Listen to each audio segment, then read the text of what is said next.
Staff Room Monologues, in association with the National Union of Teachers.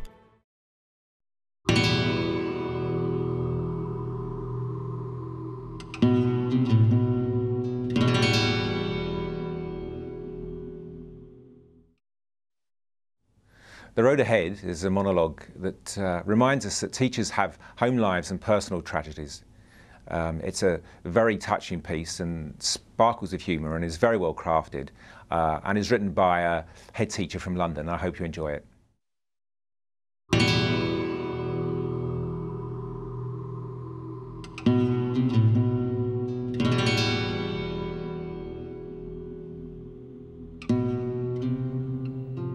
I love the sound of a 3.5 litre, naturally aspirated V6 cylinder engine.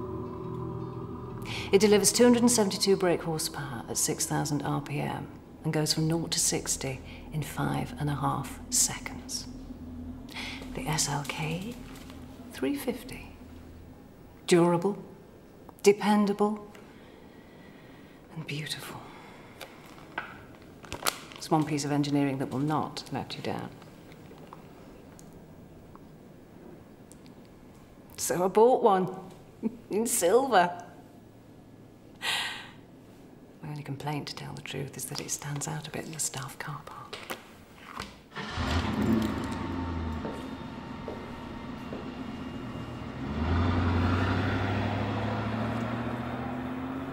I told my lovely daughter about the car today.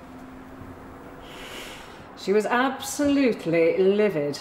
Oh, my God. First her face just went bright red, and then she started trembling and her arms went rigid. 30,000, she screamed at me, with her teeth bared and her face contorted. So what's changed? What? We don't have to be careful anymore.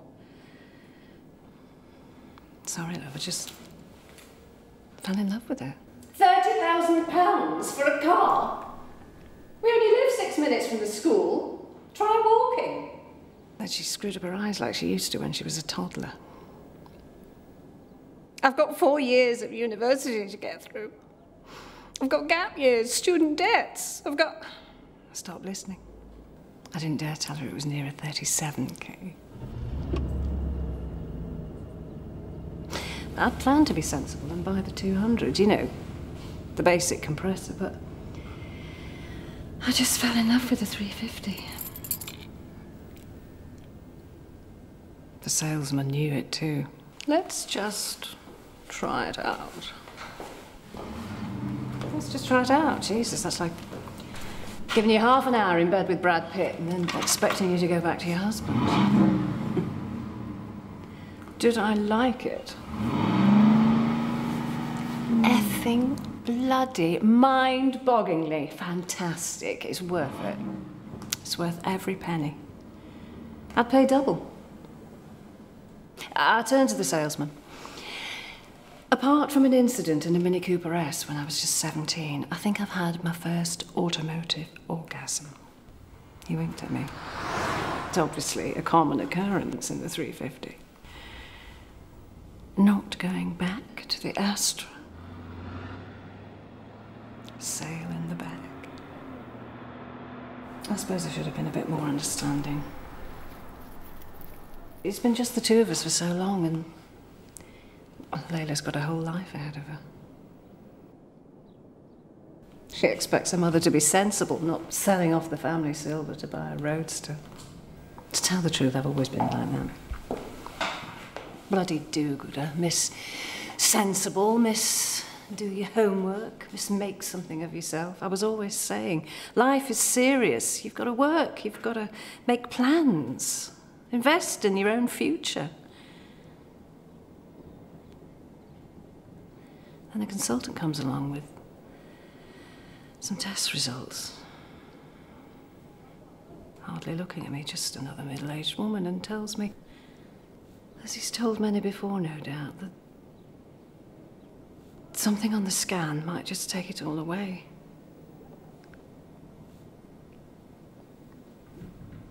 Lovely Layla. Lovely sky. Lovely Year 10 bottom set science group. Lovely life. might all just be taken away by a pea-sized tumour with anger management issues. I was in with my Year 10 science group. They're a lovely lot. I'm always on at them to take time with science, you know, think about it, enjoy it. Vicky's my challenge, bless her. She just sits there with a face like an old ashtray, says, "I don't get it, miss." So I'm doing my best. I've got these 9 kids in swivel chairs, and we're being the solar system.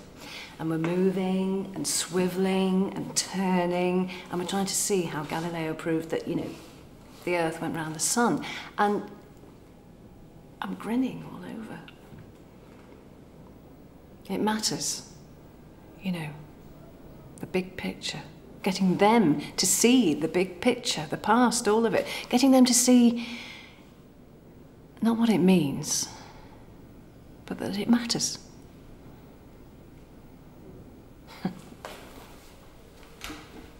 And Vicky's sitting there, and she says, "I still don't get it, miss." "What don't you get, Vicky?" "It's got nothing to do with me, miss." "Right," I say. "It's only the solar system."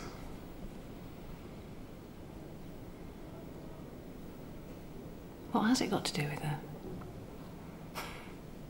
Vicky just doesn't want to know about the solar system. She's got other things on her mind, as Vicky. We all have.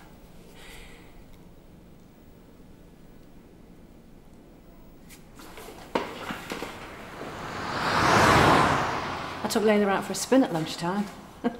She loved it. Top down, country lanes, going way too fast.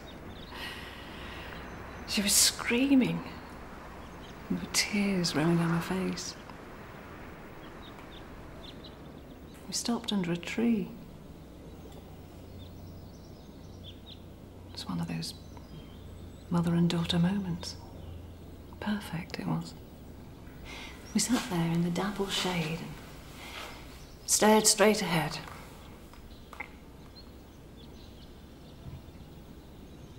I was going to say, I really was. I was going to tell her, but it would have ruined our afternoon, and there might not be afternoons like that anymore. After lunch, I had one of those moments. I call them my derricks after Layla's dad because they scared me. You know, blind terror and fear and all that. I was in the corridor, and I had to hold myself against the wall. I was looking down, breathing deeply, staring at the familiar, cheap, matte grey-blue carpet, all tar spots and gum. I was feeling terrible. And there's a girl coming along the corridor. I'm thinking, am I crying or am I not? I don't know. She breezed past. It's Vicky. She asked me if I'm all right, and I said I was, and then she reached out and touched my forearm. Human touch. I burst into tears.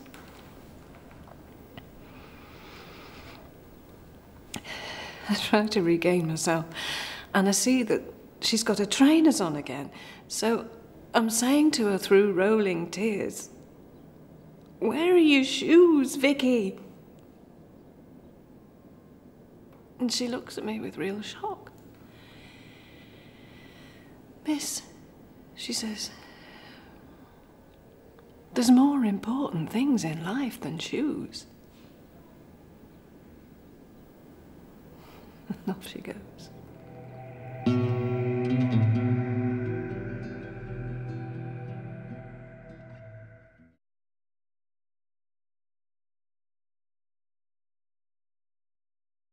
My name is Oliver Blond. I'm the head teacher of the Henrietta Barnett School in North London. One idea really inspired the story, and that's that in a school you have people who have difficult personal lives, who might have all sorts of things going on outside of school that people in school don't know about, and yet they come in and often do a difficult day job at the same time, and yet they maintain their sense of humour, their sense of perspective, and they manage to do all of this, and it's really, I think, a story about someone like that. I came across it on a BBC website and then had a look at the Teachers TV website, and there's a lot of useful information, and one of the monologues on the website by Tony Marchant, having a read of that gave me more the confidence to go for it, because it was, you know, you sometimes as a teacher you might not spend all your time actually doing the things you're asking kids to do, so it's quite good to have a go yourself, and it was that idea really, the idea of, you know, well, let's have a go and send it off. So the difficult thing was finding the time to do it. Do that now. You want to do that now?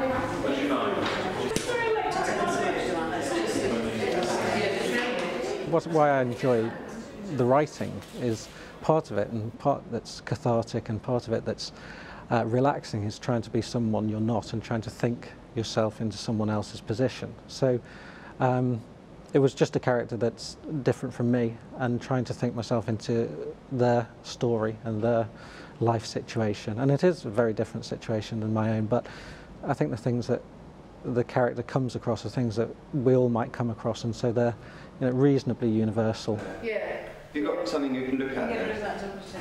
Still stay there. Yeah. And the most memorable thing for me has been to watch the actress bring the script to life. Because as you write the script and you see it on the page, it is dry and it is your own imagination, and to see it taken on by someone else and someone else's imagination is terrific. And it's just amazed me how, you know, an actress can just switch that on at the call of action and just and create that magic in very trying circumstances of a film set. I've been amazed by that.